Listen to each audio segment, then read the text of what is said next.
Hello guys, good morning. So guys, हम अपने full length test कर रहे थे, तो इनसाइट्स के टेस्ट हमने कर लिए हैं। तो आज से मैं विजन के फुल लेंथ टेस्ट स्टार्ट करूंगी। तो चलिए हम आज फर्स्ट क्वेश्चन के स्टार्ट करते हैं। जो रिसेंट स्लो डाउन हुआ है इंडियन इकोनॉमी में, ठीक है, उसको बताया जा रहा है कि वो स्ट्रक्चरल और साइक्लिक दोनों है नेचर में। तो इसके अंदर क्या है कि Indian economy 4 balance sheet challenge को फेस कर रही है। तो गाइस, हमने सेम क्वेश्चन इनसाइट्स में किया था। 4 बैलेंस शीट चैलेंज क्या होता है, तो इसमें कौन कौन से जो पार्ट्स हम इंक्लूड है जरा आप बताइए। Public sector banks, NBFCs, real estate sector या आरबीआई। जो गाइस फर्स्ट 3 ऐड होते हैं, रिजर्व बैंक नहीं होते। इसमें जो इंफ्रास्ट्रक्चर कंपनीज होती है वो भी ऐड होती हैं। तो फर्स्ट सेकंड थर्ड स्टेटमेंट क्या बिल्कुल करेक्ट है। Which of the following best describe the edge effect. देखो गाइस, एज इफेक्ट क्या होता है, जब आपका जो हैबिटेट है जो चेंज होता है, बाउंड्री, जैसे आपका यहाँ सी हो गया, यहाँ पे जो आपका कोस्टल और मतलब कि टेरेस्ट्रियल इकोसिस्टम का अगर आपका जैसे डेल्टाज हो गया या एस्चुरीज हो गया, तो वहाँ पे क्या होता है, जो पॉपुलेशन है, जो स्पीसीज है, उनका चेंज होता है, तो उसी को हम क्या बोलते हैं, edge effect. It refers to the change in the eco population और community structure that occurs at the boundary of two habitat. तो गाइस, ए स्टेटमेंट कैसे करेक्ट है। Which of the following modification can be seen in the mangrove. Mangroves में ऐसी क्या modification देखने को मिलती है कि वो वाटर लॉक कंडीशन में भी वहाँ सर्वाइव कर पाते हैं। एरियल रूट्स होती है वहाँ पे, ये बात बिल्कुल सही है। विविपेरिटी मोड ऑफ रिप्रोडक्शन होता है, ये बात भी सही है। सॉल्ट ग्लैंड्स होते हैं, लेंटिसिलेटेड बाक होते हैं। तो all the 4 statement are the correct. देखो, ग्लोबल सोशल मोबिलिटी रिपोर्ट तो गाइस ये किसके द्वारा रिलीज की जाती है, हमने पीटीसी 61 इकोनॉमिक्स में कवर की थी। ग्लोबल सोशलिटी मोबिलिटी इंडेक्स किसके द्वारा रिलीज की जाती है, वर्ल्ड इकोनॉमिक फोरम के द्वारा। तो ए इसका करेक्ट आंसर है। In the context of cultural history of सप्त अमेरिका। तो गाइस, सप्त अमेरिका हमने इनसाइट्स में क्वेश्चन किया था। सप्त अमेरिका मेनली ऋग्वैदिक पीरियड में होती थी, जो 7 गॉडेसेस होती थी, मदर गॉडेसेस होती थी, जिसका जो करेक्ट आंसर है वो सी है। मदर गॉडेसेस ईच ऑफ हुम is the female counter part of the God. 6th question करते हैं विद रिस्पेक्ट टू द आजीविका सेक्शन। तो गाइस, आजीविका सेक्शन कौन सा है, बुद्धिज्म में है, जो मेनली क्या करता है, लक को कंसीडर करता है कि जो भी होगा अपने लक पे है, ठीक है। It's central idea was that human efforts play an important role. नहीं, उनका तो मेन आइडिया था कि ह्यूमन का जो लक है वो इंपॉर्टेंट रोल प्ले करता है, ना कि ह्यूमन एफर्ट्स। तो ये स्टेटमेंट गलत होगी। It was founded as the मकाली घोसला। तो गाइस, ये आपको पता होगा, मसाली घोसला के द्वारा से फाउंडेड किया गया था। बराबर caves that belong to the Ajivika sects are UNESCO world heritage site. नहीं, तो गाइस जो बराबर केक्स है, नो डाउट वो आजीविका सेक्शन से बिलोंग करते हैं, लेकिन वो यूनेस्को वर्ल्ड हेरिटेज साइट नहीं है। तो ओनली जो स्टेटमेंट वो करेक्ट है सेकंड है। Under the scheme, under the constitution, अगर पर्सन को डिस्क्वालीफाई कर सकते हैं for being elected as a member of parliament, अगर उसने ऑफिस ऑफ प्रॉफिट को होल्ड किया, ये बात बिल्कुल सही है। अगर आप ऑफिस ऑफ प्रॉफिट पे हो तो आपको डिस्क्वालीफाई कर दिया जाएगा if he is found guilty of a certain election offence. देखो गाइस, अगर गिल्टी है तो आपको पता है कि जब तक 2 साल की इंप्रिजनमेंट से ज़्यादा नहीं होता तो बंदा डिस्क्वालीफाई नहीं होता। तो ऐसा नहीं होगा। If he fails to lodge an account of his election expenses within the stimulated time, तो अगर उस केस में भी डिस्क्वालीफाई नहीं होगा। If he is undischarged insolvent, तो इस केस में क्या वोट क्या होएगा, डिस्क्वालीफाई हो जाएगा। तो फर्स्ट एंड फोर्थ क्या करेक्ट है। द किलकांतु देखो गाइस, ये टेक्स्ट है संगम लिटरेचर में, ये किससे ज़्यादा डील करता है। देखो, it deals with the prescription of code of conduct for various social groups in society. तो इस तरह के जो टेक्स्ट होते हैं शायद नहीं पता होता इनका। तो गाइस, इसमें जो है ना, ये आप अलग से लिख लो कि जो किलंकक्कू टेक्स्ट है वो मेनली क्या करते हैं, वो डील करते हैं with the code of conduct for various social groups in the society. NITI Aayog ने रिसेंटली एडवोकेट किया methanol economy to solve the India's energy crisis. In this context which of the following statement is are correct with respect to the methanol. तो methanol की lower energy density होती है then petrol, ये बात बिल्कुल सही है। जो CO2 एमिट होती है वाइल यूजिंग मिथेनॉल, उसी को हम रिसाइकिल करके क्या है, मिथेनॉल बनाएंगे, तो ये बात बिल्कुल सही है। मिथेनॉल ब्लेंडेड परसेंट जो petrol in India is around 5%। तो गाइस, पेट्रोल में जो हम ब्लेंड करते हैं वो इथेनॉल करते हैं, मिथेनॉल नहीं करते। तो इससे जो थर्ड स्टेटमेंट है वो गलत हो जाएगी। अगर आपको ये पता होगा तो आप थर्ड स्टेटमेंट अपने में एलिमिनेट कर सकते हो। तो फर्स्ट एंड सेकंड केस का करेक्ट आंसर आएगा। देखो, in the context of mountain, देखो टर्म जो नेपे आता है, देखो रिकम्बेंट आता है, नेपे आता है, वो मेनली किस एसोसिएट है। देखो गाइस, वो फोल्ड माउंटेन के साथ एसोसिएटेड है, ना ही रेजिडुअल के साथ है, ना ब्लॉक के साथ, ना वोल्केनिक के साथ। तो राइट आंसर क्या है, fold mountain. With reference to the standing committee on the finance, consider the following statement. It examines the financial matters concern with all the ministries and the departments of government of India. तो कोई all the ministries के जो financial matters है उनके साथ deal नहीं करती। ये मेनली किसके साथ डील करती है, ministry of finance, ministry of corporate affairs, ministry of statistics and programme implementation, NITI Aayog. तो ये सब कुछ 4-5 जो मिनिस्ट्रीज हैं, इनके जो फाइनेंशियल मैटर्स हैं उनके साथ डील करते हैं, ना कि ऑल मिनिस्ट्रीज के साथ। The chairman of the committee is appointed by the speaker from amongst the members of committee from Lok Sabha.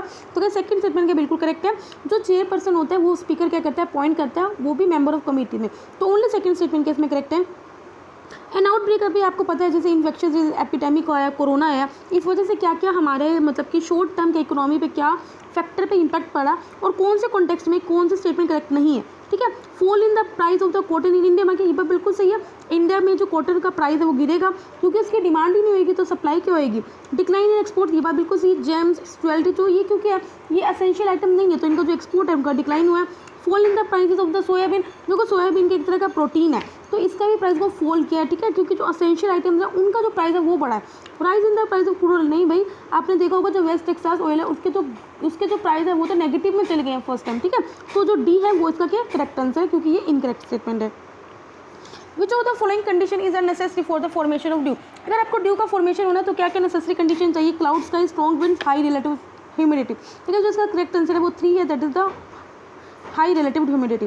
Which of the following statement is correct with respect to the horizontal distribution of salinity in ocean? The North Sea record the higher than normal salinity due to the saline water brought by the North Atlantic drift, तो ये बात बिल्कुल सही है।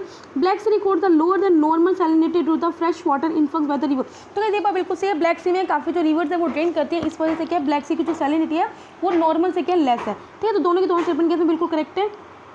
Consider the following state, और आपने बताना है कि कौन सी स्टेट क्या है गंगा रिवर बेसिन को स्टेट का शेयर करती है, तो अगर हरियाणा भी करती है, मध्य प्रदेश, राजस्थान, छत्तीसगढ़, चारों के चारों स्टेट्स कवर करती है। तो मैं आपको बता दूं इसमें मेन से कौन से स्टेट्स हैं जिससे गंगा रिवर बेसिन होकर जाती है, तो भाई हिमाचल प्रदेश है, उत्तराखंड है, दिल्ली, हरियाणा, राजस्थान, MP, छत्तीसगढ़, UP, ठीक है, बिहार, झारखंड, वेस्ट बंगाल। तो गाइस ये कुछ 10-12 स्टेट्स हैं जिसमें ये गंगा रिवर बेसिन है, ठीक है। With reference to the special address by the president of India, तो गाइस प्रेसिडेंट ऑफ इंडिया के द्वारा स्पेशल एड्रेस दिया जाता है। Consider the following session, the special address must take place at the commencement of first session of every year, ये बात बिल्कुल सही है।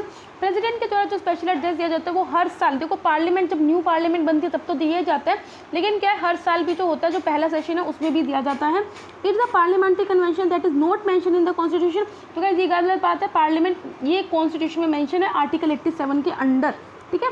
It has to be address to both the houses of the parliament assemble together, ये बात बिल्कुल सही है। तो first and third statement case में करेक्ट है। With reference to the DNA damage, consider the following statement. DNA damage is also called mutation. तो अगर DNA damage और mutation क्या है, दोनों डिफरेंट टर्म्स हैं तो वो सेम नहीं होता।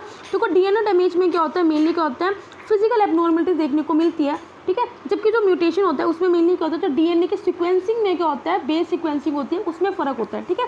तो इसलिए जो है फर्स्ट स्टेटमेंट वो गलत होगी। DNA damage results in the physical abnormalities in the DNA, तो ये बात बिल्कुल सही है, मैंने आपको अभी बताया। CRISPR technology can be use to repair damage DNA, तो ये बात भी सही है। सेकंड एंड थर्ड स्टेटमेंट के बिल्कुल करेक्ट है। मीथेन के एक स्ट्रॉन्ग ग्रीन हाउस गैस है, विच ऑफ द फॉलोइंग, कौन से इसके सोर्स है मीथेन के। ऑफ कोर्स आपको पता है जो एग्रीकल्चर सबसे ज़्यादा कंट्रीब्यूट करता है मीथेन में, तो ये बात बिल्कुल सही है। लाइफ साइकिल प्रोडक्शन सिस्टम, ये बात भी सही है। Soil with high concentration of methanotrophic, जो कि अगर आपको नहीं भी पता तो थोड़ा अपना दिमाग लगाओ। ट्रॉफिक का मतलब जैसे ऑटोट्रॉफिक, हेट्रोट्रॉफिक, तो मीथेन ट्रॉफिक का मतलब क्या है, वो बैक्टीरिया क्या है जो क्या करते हैं मीथेन पे डिपेंडेंट है, ठीक है। तो अगर इस तरह के बैक्टीरिया तो वो क्या करेंगे, मीथेन को क्या करेंगे, कंज्यूम करेंगे, कैप्चर करेंगे, ठीक है, ना कि क्या मीथेन की पॉपुलेशन मीथेन की कंट्रीब्यूशन करेंगे, ठीक है। तो थर्ड स्टेटमेंट इसमें नहीं होगा, तो only first and second statement is the correct answer.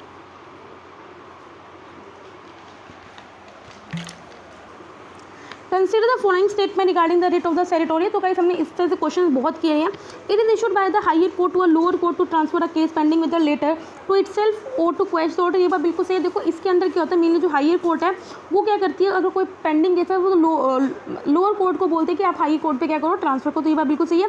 देखो इसको हम जुडिशियल और एडमिनिस्ट्रेटिव अथॉरिटी दोनों के दोनों क्या कर सकते हैं, इसको इशू कर सकते हैं, तो ये बात भी सही है। तो दोनों के दोनों स्टेटमेंट के बिल्कुल करेक्ट है। Consider the following statement regarding the Guru Tegh Bahadur, ये औरंगजेब के कंटेम्प्रेरी मतलब कि उनके टाइम पे प्रेजेंट थे, ये बिल्कुल सही है। ही द ओनली सिख गुरु जिनकी जो टीचिंग्स हैं उनको गुरु ग्रंथ साहिब का पार्ट नहीं है, तो भाई ये गलत है, गुरु ग्रंथ साहिब में इनका भी पार्ट है। इन्होंने खालसा पंथ को एस्टेब्लिश किया, तो नहीं भाई गाइस, जो खालसा पंथ का उनको गुरु गोबिंद सिंह ने एस्टेब्लिश किया था, ना कि गुरु तेग बहादुर ने। तो ओनली जो स्टेटमेंट करेक्ट है वो फर्स्ट है। अब आपने कुछ बताने की कौन सी डांस फॉर्म्स हैं, उनके अंदर क्या क्या ट्रेडिशंस हैं, क्या क्या स्टाइल है। देखो जो यक्ष गंगा है वो कुचिपुड़ी में नहीं है, तो ये स्टेटमेंट गलत होगी। भारतनाट्यम में एक हरम लस्यम है, ओडिसी में गुत्तीपुआ जाटू, तो इसका जो करेक्ट आंसर है वो सेकंड एंड थर्ड है। कंसीडर द फॉलोइंग स्टेटमेंट, आपने बताना जो मेन ऑब्जेक्टिव था गदर मूवमेंट का वो एस्टेब्लिश करना था इंडिपेंडेंट रिपब्लिक ऑफ इंडिया, तो गाइस ये बात बिल्कुल सही है। जो वीकली पेपर गदर का स्टार्ट किया था वो इसलिए स्टार्ट किया था ताकि हम जो 1857 की जो म्यूटिनी थी उसको सेलिब्रेट कर सके, तो ये बात भी सही है। दोनों के दोनों स्टेटमेंट के बिल्कुल करेक्ट है। देखो इनकम डिस्टेंस अभी 15th फाइनेंस कमीशन ने यूज़ किया था। देखो इनकम डिस्टेंस का हमने पढ़ा भी था इकोनॉमी में, या पता नहीं कौन सी हमने PT 365 करंट अफेयर्स में पढ़ा था। इनकम डिस्टेंस में हम मेनली क्या करते हैं, वो स्टेट की जीडीपी जिसके स्टेट की जीडीपी सबसे लोअर है और जो वो स्टेट की जीडीपी जिसकी सबसे हाई है उनके बीच में जो गैप है हम उन्हीं को मेजर करते हैं, ठीक है। तो गाइस इसका करेक्ट आंसर वो क्या हो गया, बी। आई स्टैम्प पोर्टल क्या है, रिसेंटली लॉन्च किया गया था गवर्नमेंट ऑफ इंडिया। देखो आई स्टैम्प पोर्टल का मेन एम यही था ताकि हम क्या कर सके, रिसर्चर्स को इन्फॉर्मेशन प्रोवाइड कर सके जो उनको अपने रिसर्च एंड डेवलपमेंट वर्क के लिए चाहिए, ठीक है। तो it is to provide information to researchers to locate facilities that are required for their R&D work. तो ये जिसका करेक्ट आंसर है वो क्या है, ए हो जाएगा। Consider the following statement regarding the specific and the ad valorem text. तो गाइस हमने ये क्वेश्चन पहले भी किया है। स्पेसिफिक टेक्स्ट क्या होता है, मेनली क्या होता है, जैसे हमने इसका एग्जांपल दिया था, जैसे सिगरेट है, सिगरेट की लेंथ पे क्या है, स्पेसिफिक टेक्स्ट लगेगा। जैसे जैसे क्या होगी उसकी लेंथ बढ़ती रहेगी तो उस पर जो टेक्स्ट है वो ज़्यादा लगता है, जबकि एड वोलेरम टेक्स्ट क्या होता है वो होल वैल्यू पे लगता है, ठीक है। तो while specific text is levied on the value of the imported item and ad valorem is computed on the physical quantity of the good. तो गाइस फिजिकल क्वांटिटी तो हमने अभी बोला कि स्पेसिफिक टेक्स्ट पे लगेगा, ठीक है। तो ये स्टेटमेंट यही गलत होगी। Specific text are more progressive and the ad valorem text नहीं कोई। जो स्पेसिफिक टेक्स्ट होता है वो मेनली क्या होता है, फिक्स होता है, और जबकि एड वोलेरम टेक्स्ट है वो थोड़ा प्रोग्रेसिव होता है। प्रोग्रेसिव टेक्स्ट आपको पता है, जैसे आपका इनकम टैक्स में भी लगता है कि जिसकी इनकम जितनी ज़्यादा बढ़ती रहती है तो उस पर क्या टैक्स क्या है उतना बढ़ता रहता है, ठीक है। तो प्रोग्रेसिव टैक्स यही होता है। तो इसमें जो दोनों स्टेटमेंट किया, दोनों स्टेटमेंट इनकरेक्ट है। कौन सी ऐसी अपराइजिंग हुई थी during the colonial government to introduce a law that restrict the transfer of tribal land through non tribal. देखो मुंडरी अपराइजिंग को था, संथल रिवोल्ट भी होता है। देखो फ्राइजेस रिपोर्ट इससे रिलेटेड नहीं था, तो ओनली जो इसका करेक्ट आंसर है वो फर्स्ट एंड सेकंड है। अब आपने बताना है कुछ पेंटिंग है को कौन कौन से स्टेट से बिलोंग करती है।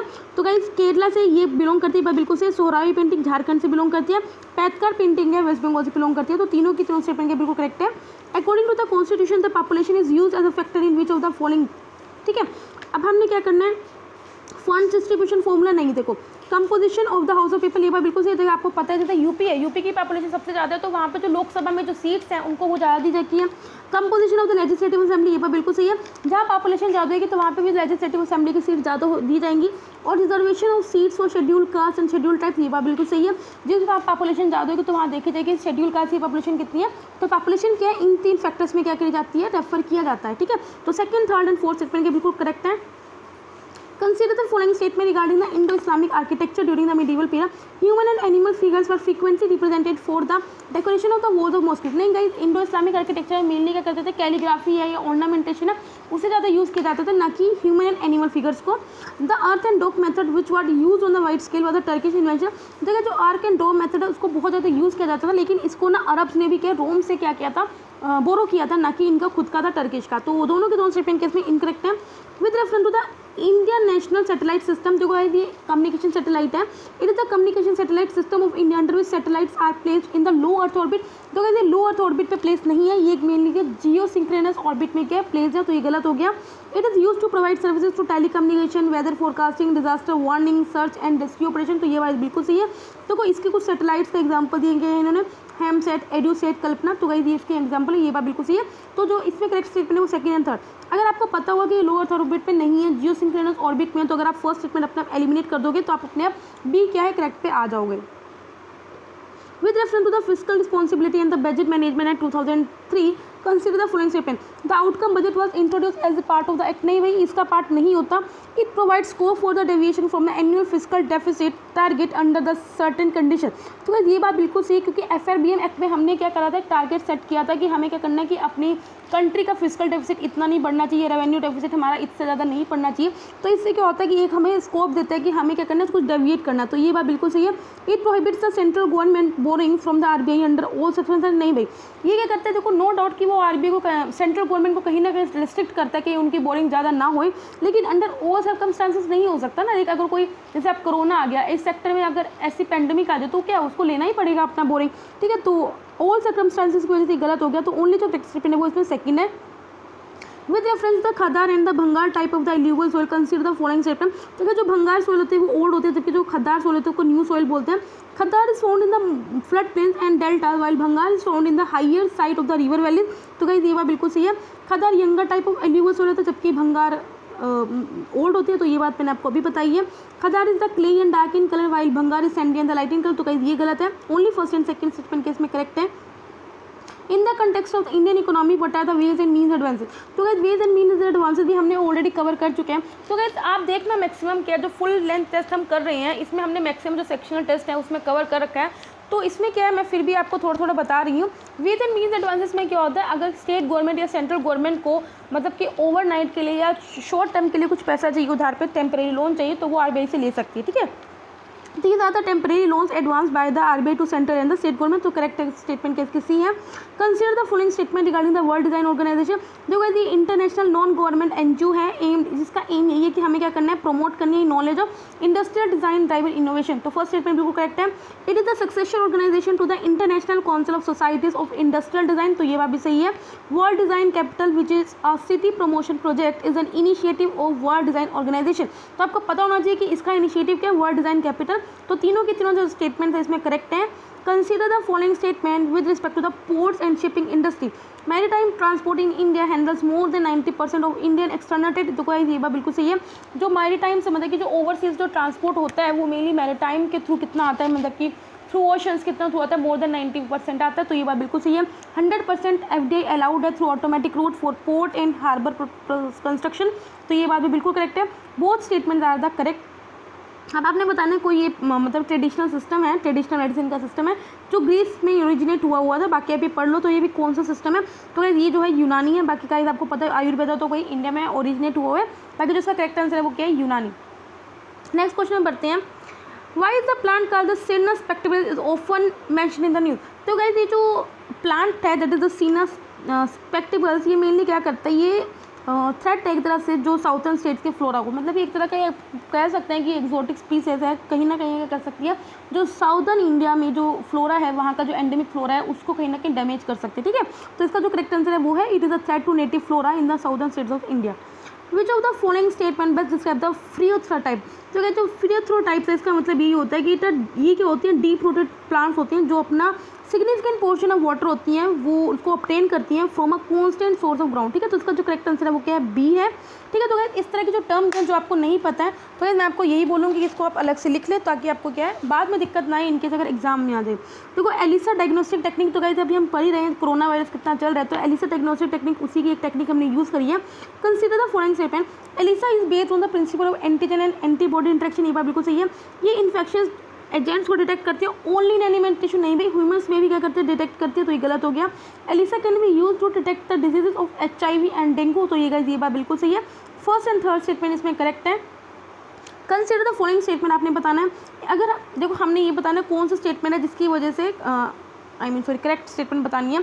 An increase in the cash in the hand of the public can lead to the decline in the money multiplier. तो भाई ये बात बिल्कुल सही. तो गाइस मनी मल्टीप्लायर क्या होता है, मनी मल्टीप्लायर होता है कि जब जो कमर्शियल बैंक्स हैं उनके पास पैसा ज़्यादा आने लगे. तो अगर क्या है पब्लिक के हाथ में पैसा ज़्यादा होगा इसका मतलब वो बैंक्स में पैसा कम है, इस वजह से क्या है मनी मल्टीप्लायर क्या डिक्लाइन होएगा. अगर पब्लिक के हाथ में क्या कैश ज़्यादा आ जाए. An increase in the cash reserve ratio will lead to an increase in the money multiplier. नहीं, देखो अगर कैश रिजर्व रेशो बढ़ेगा तो इसका मतलब क्या है कमर्शियल बैंक्स को RBI के साथ अपना पैसा ज़्यादा रखना पड़ेगा, तो उनके पास जो अपनी मनी है वो कहेगी कम होएगी. ठीक है, तो ये स्टेटमेंट गलत होगी. तो ओनली जो करेक्ट स्टेटमेंट क्या है वो फर्स्ट है. Which of the following statement regarding the Government of India 1935? It provided the dominion status of India. जो गवर्नमेंट ऑफ इंडिया 1935 का एक्ट आया था उसने कहीं भी डोमिनियन स्टेटस का रेफरेंस नहीं किया था, ना ही उसको रेफर किया, तो ये गलत हो गया. इन्होंने सेपरेट रिप्रेजेंटेशन दी थी वर्कर को, वुमेन को. तो गाइस ये बात बिल्कुल सही है. इंडियन लेजिस्लेचर को ऑथराइज टू मॉडिफाई और अमेंड एक्ट. नहीं, देखो उनको ऐसा कोई पावर नहीं दी थी. तो जो ओनली करेक्ट स्टेटमेंट है वो क्या है, second. Which of the following sections are not immune from judicial review in India? तो सिंपली ये बात पूछा है कौन से सेक्टर है जिसमें जुडिशियल रिव्यू हो सकता है. Speaker decision to classify a bill as a money bill. ये बात बिल्कुल सही, यहाँ पे जुडिशियल रिव्यू हो सकता है. Presiding officer decision to disqualify a member of house under the 10th schedule. ये बात बिल्कुल सही है. President rejection of a mercy petition. Legislation added to the 9th schedule of the constitution. तो गाइस कुछ आपको पता है प्रीवियसली क्या हुआ था, जब 9th शेड्यूल में कोई भी अगर लॉ रखा जाता था तो उसमें बोल दिया था कि जो 9th शेड्यूल है वो जुडिशियल रिव्यू नहीं हो सकता. तो उसमें क्या उसका फिर गलत फ़ायदा उठाना स्टार्ट कर दिया गया. तो उसके बाद से क्या ये सब क्या है जुडिशियल रिव्यू के अंडर आ गया था. तो कहते हर एक चीज़ है जो जुडिशियल क्या कर सकते हैं, रिव्यू कर सकती है. तो all the 4 are the correct answer. Consider the following statement regarding the RRBs, that is the regional rural bank. Its objective include the reducing regional imbalances and the increasing rural employment generation. ये बात बिल्कुल सही है. क्या इनको SLR नहीं रखना पड़ता, तो गाइस ये गलत है. इनको भी 25% SLR मेंटेन करके रखना पड़ता है. They are completely own by respective state government. नहीं भाई, तो ओनली जो फर्स्ट स्टेटमेंट है वो करेक्ट है. प्लास्टिक रस, तो गाइस हमने प्लास्टिक रस पढ़ा है. तो प्लास्टिक रस में मेनली क्या है कि थिन कोटिंग हो रही है प्लास्टिक की, कहाँ पे मेनली रॉक्स में. ठीक है, तो इसका जो करेक्ट आंसर है वो डी है. Thin coating of plastic that growing on the shore line rocks. Consider the following statement in the context of state of forest report. तो गाइज हमने पढ़ा भी था। कर्नाटका में highest share of fire incident, नहीं गाइज, जो सबसे ज़्यादा फायर इंसिडेंट्स के जो केस हैं वो मिजोरम में देखने को मिले, ना कि कर्नाटका में। West Bengal has the largest area of wetland, नहीं भाई गुजरात में है लार्जेस्ट एरिया ऑफ वेटलैंड, तो ये गलत हो गया। जो फॉरेस्ट सर्वे ऑफ इंडिया होता है वो carried out a rapid assessment of biodiversity of all the states and you did for the first time, तो पहली बार थोड़ा किया। तो इसमें जो इनकरेक्ट सभी के सभी स्टेटमेंट क्या इनकरेक्ट हैं। With reference to the compressed biogas, consider the following statement. Compressed biogas is produced through a process of anaerobic decomposition from municipal solid waste। ये बात बिल्कुल सही है। देखो ये एनरिच फॉर्म ऑफ बायोगैस है जिसके अंदर मीथेन, कार्बन डाइऑक्साइड ट्रेसेस होते हैं हर गैसेस के, तो ये बात बिल्कुल सही है। दोनों की दोनों स्टेटमेंट के बिल्कुल करेक्ट है। Consider the following statement regarding the UN convention against the corruption. ये only legally binding universal anti corruption instrument है, तो गाइस ये आपको पता होना चाहिए कि लीगली बाइंडिंग है और ओनली यही है। Convention is provision for asset recovery, ये बात बिल्कुल सही है। आप क्या किसी को बोल सकते हो कि हमारा जो एसेट है अगर आपने करप्ट आप निकल गए हो तो आपको क्या है वो रिकवर करना होगा, तो ये बात बिल्कुल सही है। दोनों की दोनों स्टेटमेंट केस में करेक्ट है। Consider the following statement regarding the statutory civil service, it was introduce by the Lord Lytton. तो गाइस ये बात बिल्कुल सही है। तो स्टैट्यूटरी सिविल सर्विसेज वो लॉर्ड लाइटन ने इंट्रोड्यूस किया था। Statutory civil services had the same status and salary as the covenanted services, नहीं देखो इनका जो स्टेटस और सैलरी है वो डिफरेंट होती थी। जो अपॉइंटमेंट्स होती थी इनकी सर्विसेज की वो ओपन कॉम्पिटिशन के थ्रू होती थी, जो इंडिया में होता था तो ये आपको पता है कि इंडिया में नहीं होता था, ठीक है। तो ओनली जो करेक्ट स्टेटमेंट है वो क्या है first. Which of the following statement is are correct regarding the Salmonella bacteria? It is found in the intestine of the humans, animal as well as birds। तो ये बात बिल्कुल सही है। देखो गाइस ये न्यूज़ में इसलिए था क्योंकि अभी जो यूएस के फूड एंड ड्रग एडमिनिस्ट्रेशन है उन्होंने बोला था कि जो एमडीएच के प्रोडक्ट्स हैं उसमें क्या सैल्मोनेलिया बैक्टीरिया की प्रेजेंस है। It is a gram positive bacteria, no. इसमें क्या पर्सन टू पर्सन ट्रांसमिशन हो सकता है of the bacteria can occur to the faecal oral route. तो गाइस ये बात बिल्कुल सही है। तो जिसका करेक्ट आंसर है वो क्या first and third. The legislative council of a state has been given powers to approve the ordinance. देखो कुछ पावर्स क्या हैं लेजिस्लेटिव काउंसिल को भी होती हैं, तो आपने बताना कि कौन सी पावर्स हैं जो लेजिस्लेटिव काउंसिल्स को दी हुई हैं। Approve the ordinances issued by the governor, ये बात बिल्कुल सही है। देखो अगर आपको पता है जैसे प्रेसिडेंट क्या है सेंट्रल लेवल पे ऑर्डिनेंस अप्रूव करता है, तो उसी तरह क्या है गवर्नर अगर कोई भी ऑर्डिनेंस को प्रोमोलगेट करता है और अगर उसे क्या करना है हमें मतलब वेरीफाई कराना है तो आपको क्या करना है लेजिस्लेटिव असेंबली और लेजिस्लेटिव काउंसिल दोनों का अप्रूवल चाहिए। And large the jurisdiction of state public service commission, तो ये बात बिल्कुल सही है। तब भी आपको क्या लेजिस्लेटिव काउंसिल का पावर्स चाहिए। Authorise the constitutional amendment bill that require state ratification. तो अगर आपको वैसे पता है कि जो कॉन्स्टिट्यूशनल अमेंडमेंट बिल होता है उसमें वैसे तो स्टेट्स का रोल नहीं होता, लेकिन अगर आपको स्टेट से रेटिफाई कराना भी है तो सिर्फ हम स्टेट असेंबली से कराते हैं, स्टेट के लेजिस्लेटिव काउंसिल से नहीं कराते। तो यहाँ पे क्या उसको कोई रोल नहीं है, तो ओनली जो करेक्ट आंसर है वो क्या है फर्स्ट एंड सेकंड, ठीक है। तो गाइस अभी के लिए इतना रखते हैं, नेक्स्ट वीडियो में हम क्या करेंगे इस टेस्ट को कंप्लीट कर देंगे। तब तक ले बाय बाय टाटा।